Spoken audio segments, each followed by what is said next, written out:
So, to get things started, first let's recognize those governors who went beyond the call of duty last year, 100% and then some, and thereby won the distinguished or earned the distinguished governor's ring. From the Alabama, Louisiana, Mississippi District, Helen Howard.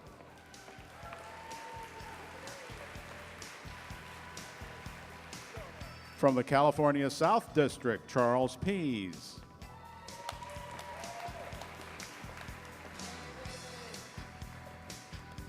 From the Dakotas, Manitoba, Minnesota District, Larry Pelzer.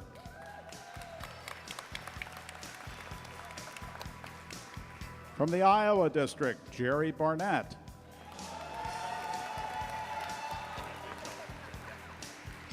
From the Michigan District, Ray Finocchio.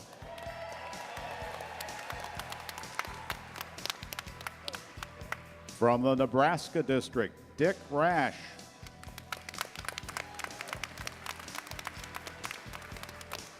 From the North Carolina East District, Jerry Medlin.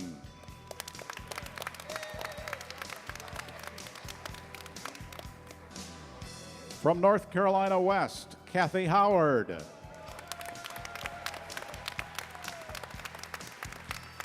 From the Ohio District, Jerry Staley.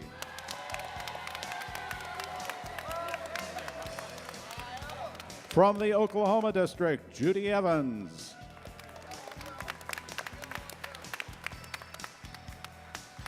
From Southern Wisconsin, Bonnie Spindler.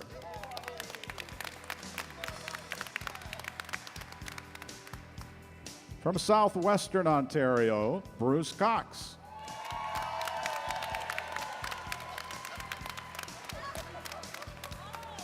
From the Tennessee District, Essie Johnson.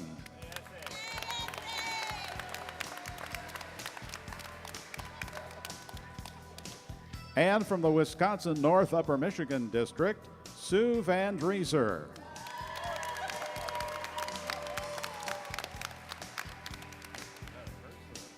Also achieving distinguished governor status but unable to be here today were Bob Reed of New York, New England, David Jordan of Georgia, Gilles Belanger from Eastern Ontario, and Jean Paquette from Quebec East North Shore.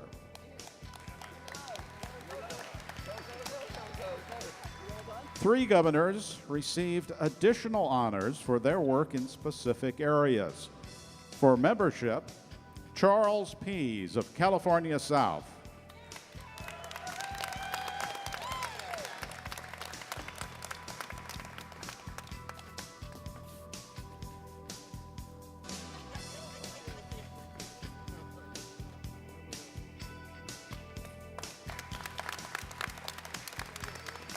For new club building, Ray Finocchio of Michigan.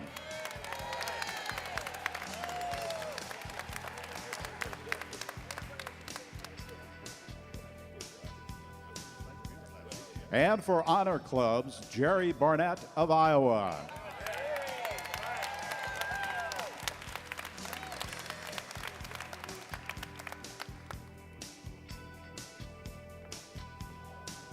There were two recipients of the Executive Director's Excellence in Leadership Award. The first is Bill French from Pacific Northwest.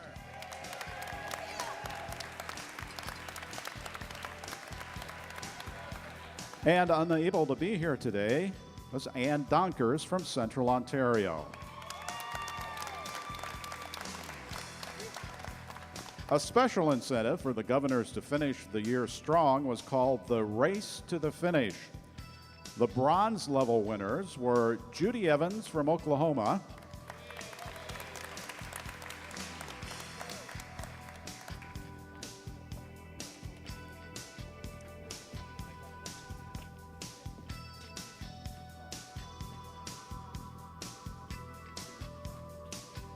Charles Curry from Indiana South,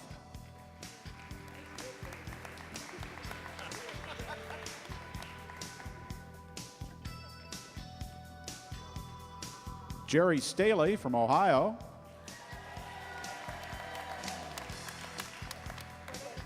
And unable to be here today, Michael Jaffroy from Quebec West. The silver level winners were Ray Finocchio from Michigan, Larry Durbel from Kansas,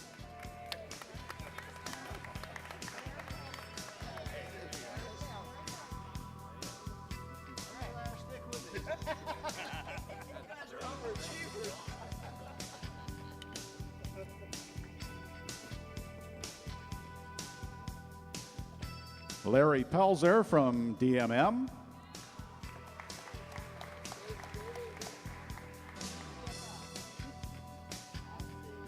and unable to be here today, Benny Benson from Arizona.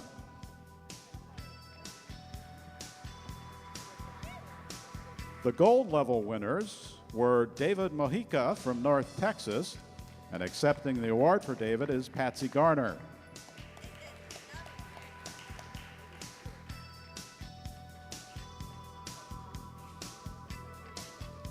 Jerry Medlin from North Carolina East, Jerry Burnett from Iowa, and unable to be here today, David Jordan from Georgia.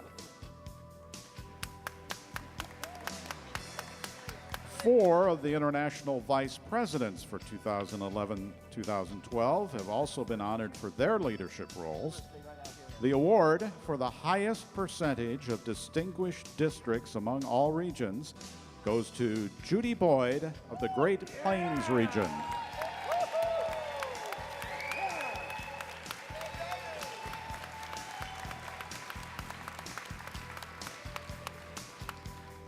The award for the highest percentage of membership growth is shared by Judy Boyd of the Great Plains region and Sandy Cyphers of the Mid-Atlantic region.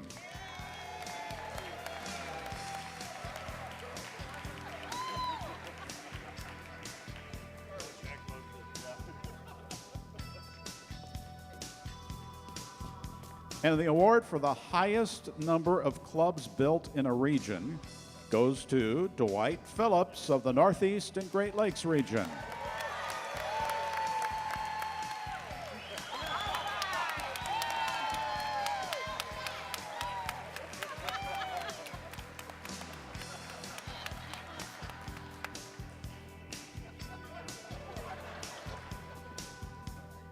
Three of these individuals on stage achieved the 100% and then some award.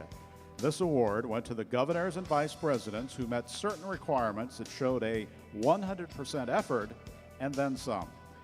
The recipients are Michigan Governor Ray Finocchio,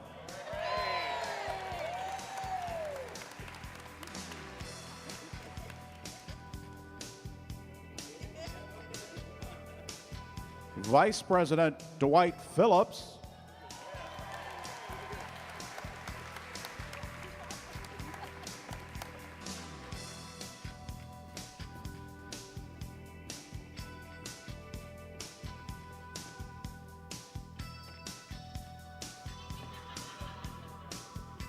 and Vice President Sandy Cyphers.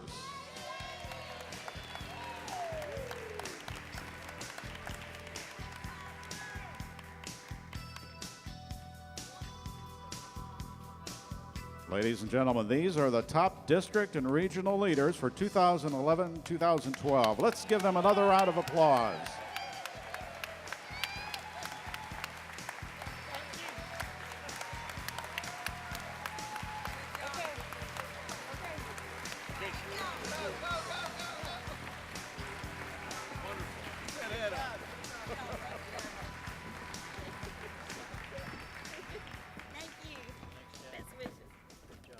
Thank you. Thanks to all of you for your leadership of your districts and regions last year. It was an honor to serve with you. It will be an honor to know you. And they can never say that we don't walk together. For where one of us steps, we all step. For where one of us goes, we all go. And we'll always walk together to bring out the best in kids. Thanks to my team, and thanks to you. There will be a tomorrow. Thank you very much.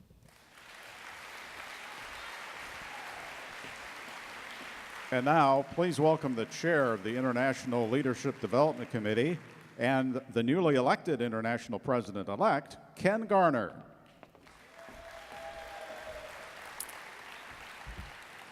Good morning.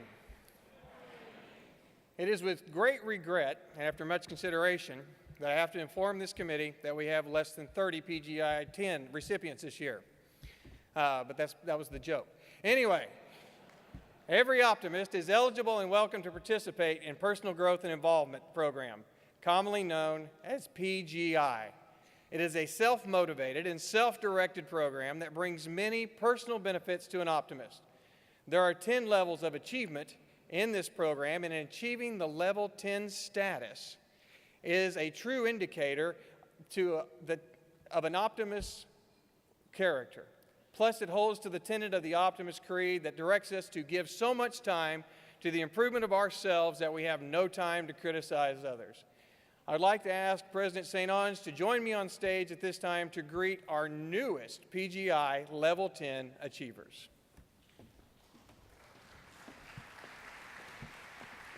From South Carolina, Ashby Skinnell.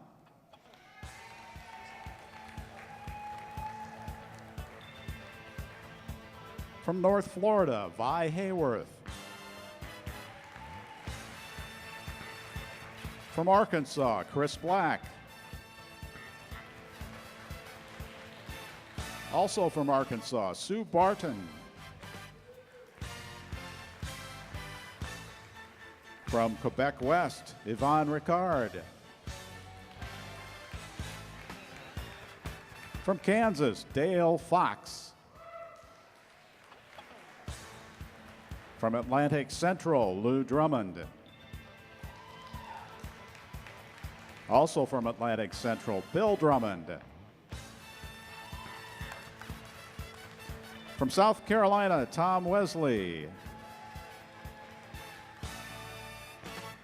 From Ohio, Sally Schmidt. From North Florida, Lois Philbrick. And Harrison Johnson. Let's give these outstanding optimists another round of applause.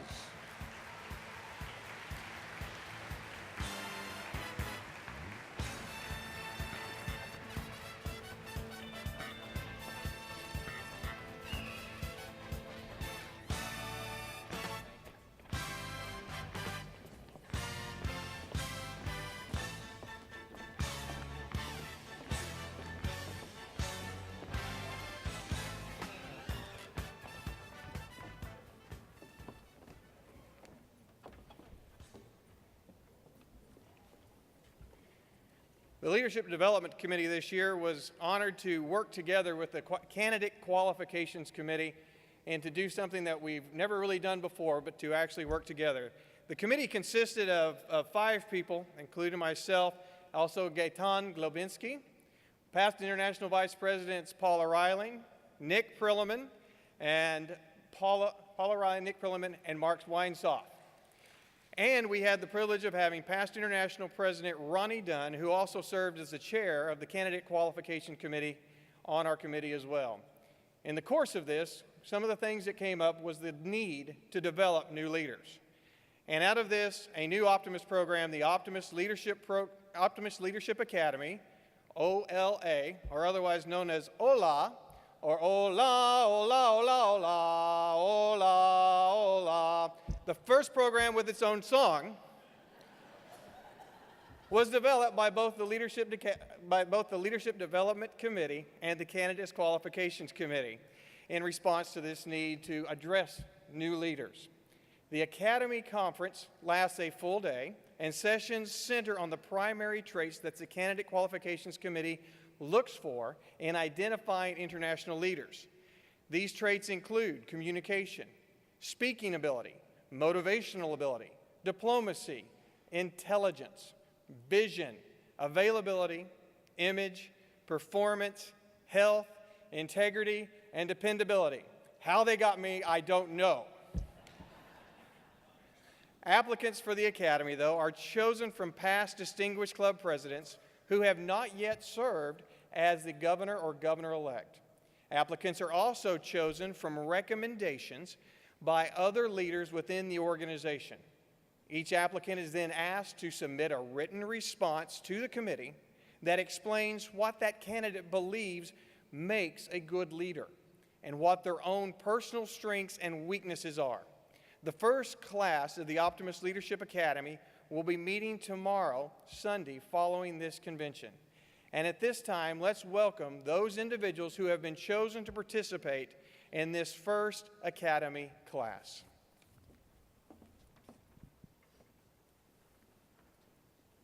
From South Carolina, Marino Garban.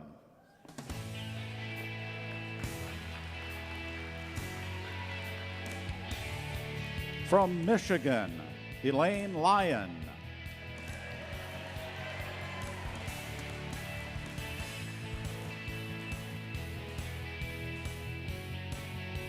Also from Michigan, Cheryl Timms.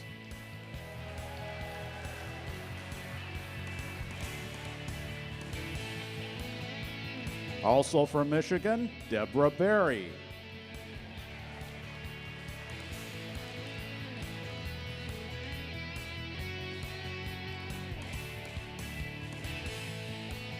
From Wisconsin North Upper Michigan, Ashley Lang.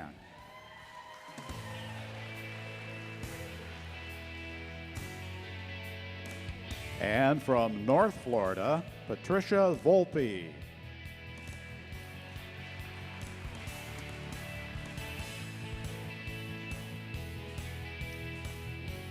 Let's give them another round of applause.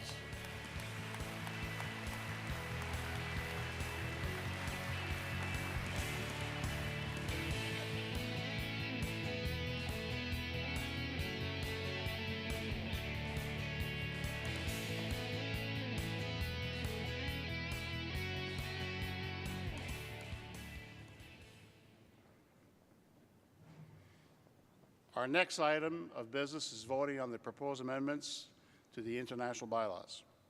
Before we begin, I would like Jim Kondrasek, the Governance Committee Chair, to remind you of our voting procedures. Jim? And I need my papers that's in the back. I'll be back. I'll be back.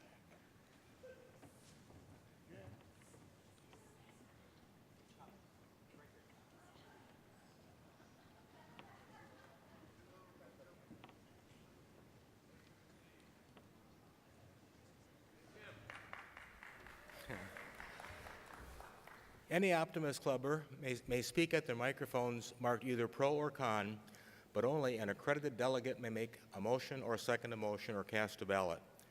When speaking at the microphone, you must state your name, your club, or club number for the record. As we explained yesterday, according to Robert's Rules of Order, the chair of this meeting may decide on the method of voting. Today, by order of the chair, we will use a hand vote in all instances unless a ballot vote is required. Please use the orange voting cards given to you at the credentials desk when a vote is taken. The chair will ask those in favor to raise their cards and then to ask those opposed to do the same. I just ran from the back of the room. If a vote on an issue is too close to call, we will vote by ballot. In the event of a ballot vote, the chair has appointed the members of the credentials and governance committees to serve as tellers. For the delegates who wish to hear the proceedings in French, we have headsets available for simultaneous interpretation. Robert Doyle, Governor of the Eastern Ontario District, is also available to interpret the remarks of any French-speaking members into English for the benefit of the English-speaking delegates. Mr. President. Thank you, Jim. To allow equal time for the both views and to move things along, the chair is allowed by Robert's Rules of Order, recommends without objection that we limit ourselves to 20 minutes of debate per issue with 2 minutes per speaker, and a limit of 5 speakers on each side of the issue. Hearing no objection, it is so ordered. And now I will ask Jim to present the report of the committee. Thank you, Mr. President. I'm pleased to report the report of the Governance Committee concerning the proposed amendments to the Optimist International bylaws. Before I do so, however, I'd like to recognize the members of the Governance Committee who have done a great job this year given the number and depth of amendments proposed. The other members of the Governance Committee in alphabetical order are Lyle Bender from Tavistock, Ontario, Dave Bruns from Topeka, Kansas, and Mark Shriver from Woodstock, Georgia. I would also like to add a very special thank you to a very special person, our staff liaison, Dana Thomas. She makes all of our work come out looking good. Thank you, Dana.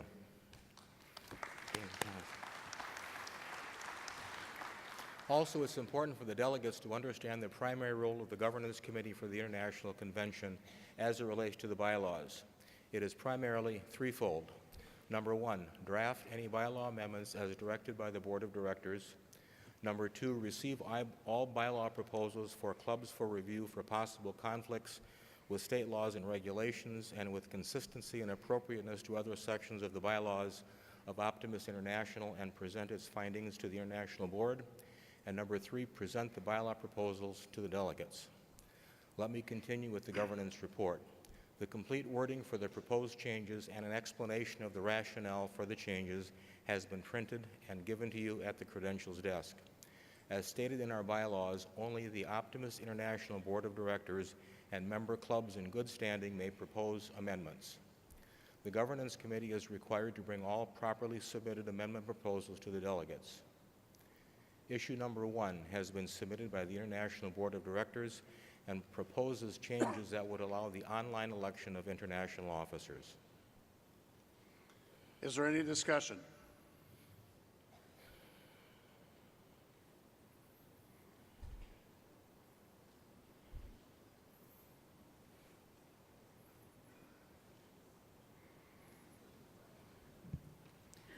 I'm Melvin Bannister, downtown Columbia, South Carolina, 22045.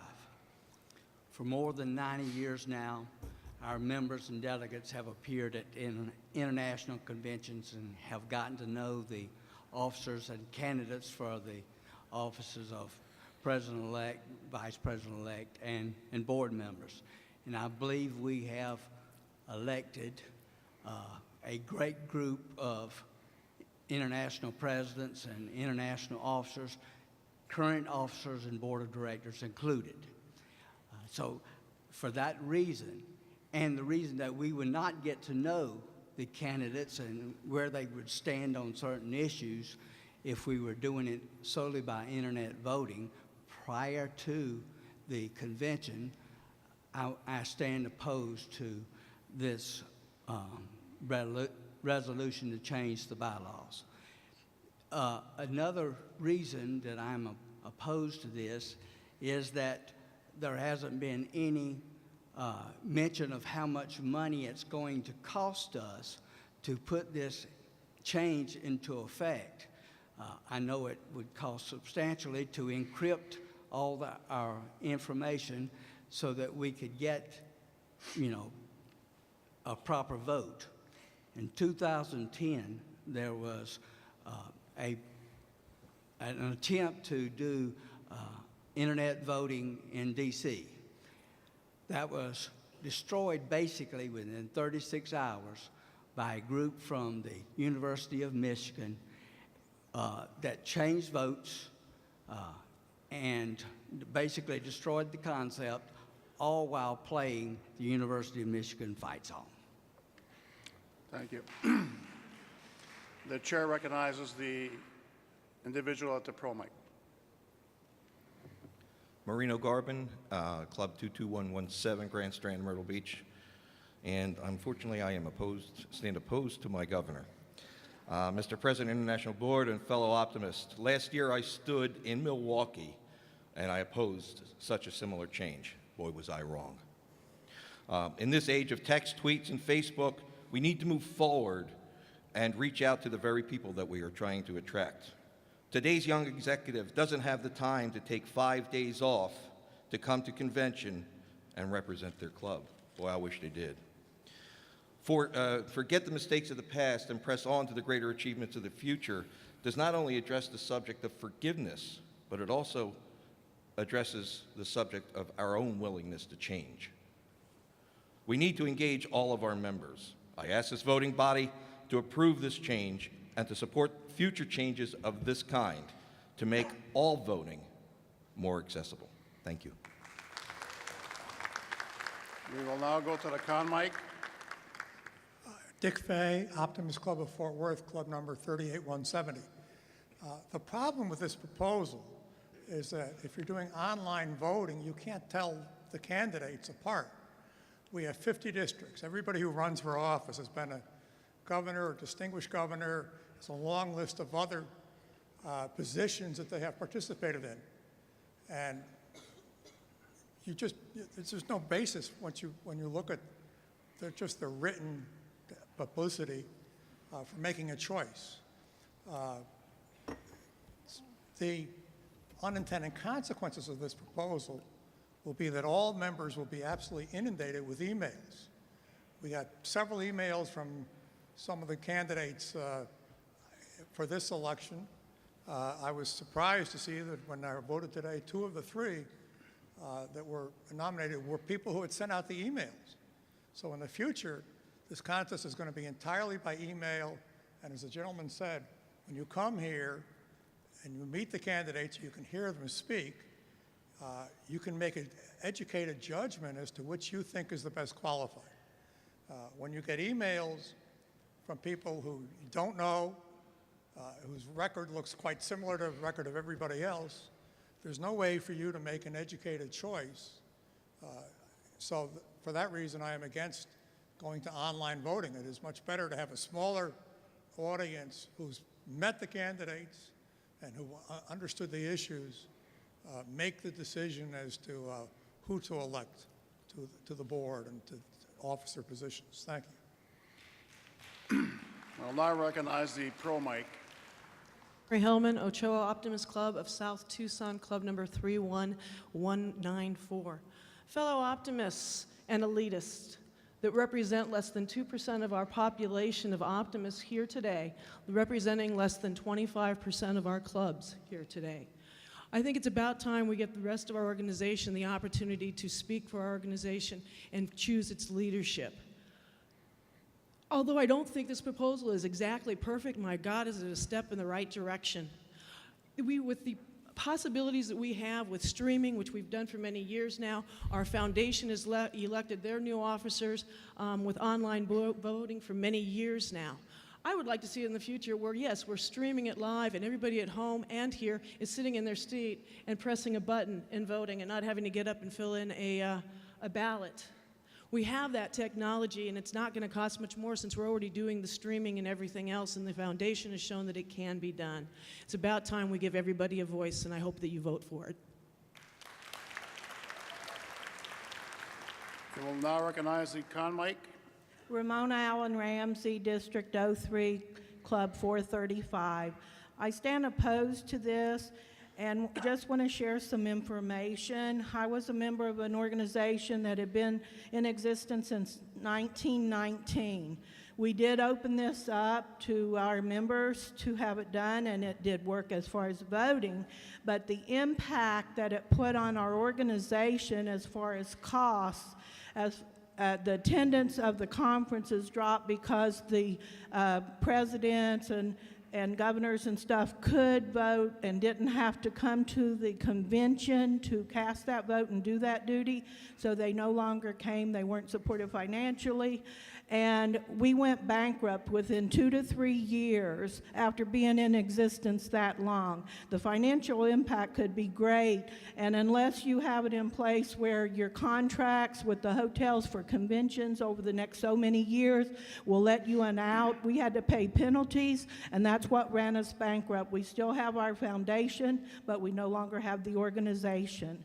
And without seeing what that impact would do in those contracts, that's why I stand opposed. Thank you.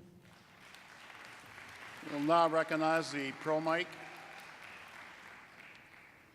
Kathleen Manchek, Club 02295. This year, I've had an opportunity to visit several clubs, and I've noticed that they feel a disconnect with international. Will we get more votes? Will we get more involvement? We don't know, but by providing this opportunity for our clubs to participate in this important process, we will give them the opportunity, we will deny them the ability to say, we didn't have a say in what's going on in international. It provides challenges by allowing online voting.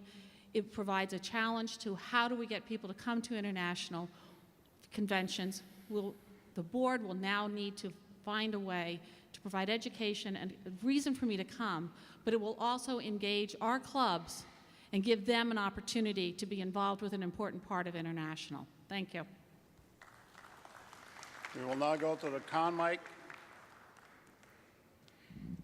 I'm Jenny Ricker, downtown Columbia, South Carolina, 22045. I stand opposed to this proposed bylaw change, and the reason is twofold. First of all, I don't think that by voting online that you'll be given the opportunity to get to know your candidates, and it will become a popularity contest, or the one who could spend the most money to do advertising via internet, via mail, via telephone, via whatever, because that's how they're going to have to get their word out about their vote. The second thing that I want to make sure that the delegates know is that this only affects election of officers. Bylaws and those things will still are required to be discussed, and as a result, they won't be able to be voted on at through the internet. So consequently, we're only talking about the election of officers. And again, I stand opposed to this amendment. We'll now go to the pro mic. Laura Barker from the Norwich, Ontario Club, 46139. I stand in agreement with this. When we brought this up at a prior convention, I went back and discussed this with my zone. I am the only one from my zone that has the resources to come to the conventions, and I presented this very impartially to all of the people to see what their thoughts were. And the consensus really from all the people, their thoughts were that OI didn't care what they thought back in our area because they did not have the ability to come here. I think that most people make their decision based on the 2-minute speeches we heard on the stage yesterday, not getting to know the candidates thoroughly, and I think this can be done electronically. We have so many ways that we can get that information out to the people in the ranks, and we should hear what they think. Thank you. Thank you. We will now go to the last speaker at the con mic. Good morning. James Minyard, West Bakesville Optimist Club, number 14978. I am opposed to this proposition simply because, not because we live in an age, an electronic age, where we are able to communicate with each other. Unfortunately, new innovations and electronically does not necessarily promote interpersonal relationship, which the Optimist International is all about. Optimist International is about relationships vis-a-vis, face-to-face with each other. Electronics does not do that. We talk about all the inundation of email that we get. Dear friends, people do not read their email anymore. They read their text messages. Now, do we wish to go simply to the short, quick, terse text message over 3 sentences long? It becomes unimportant to the recipient. We need to see each other face to face, and if we do this electronically, we will no longer need a convention where we can meet each other and become acquainted and present ourselves as individuals working for the youth.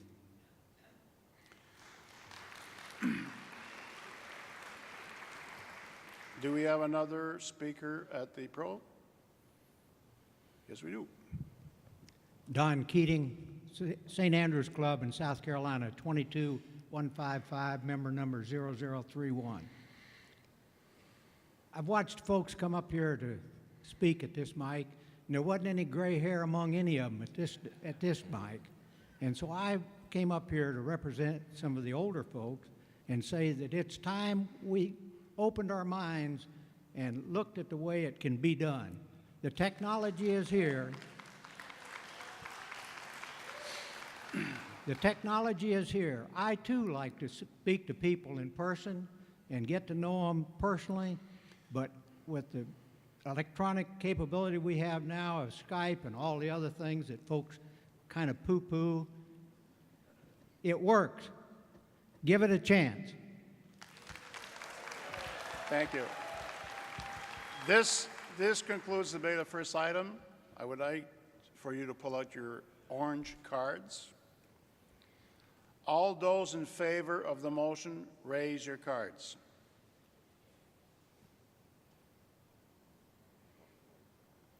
Lower your cards.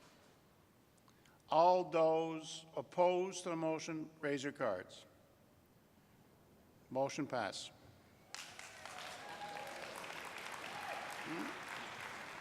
Mr. Chairman, let's continue. Issue number 2 is proposed by the International Board of Directors. It fixes conflicting references to the definition of what is considered a district quorum. Is there any discussion?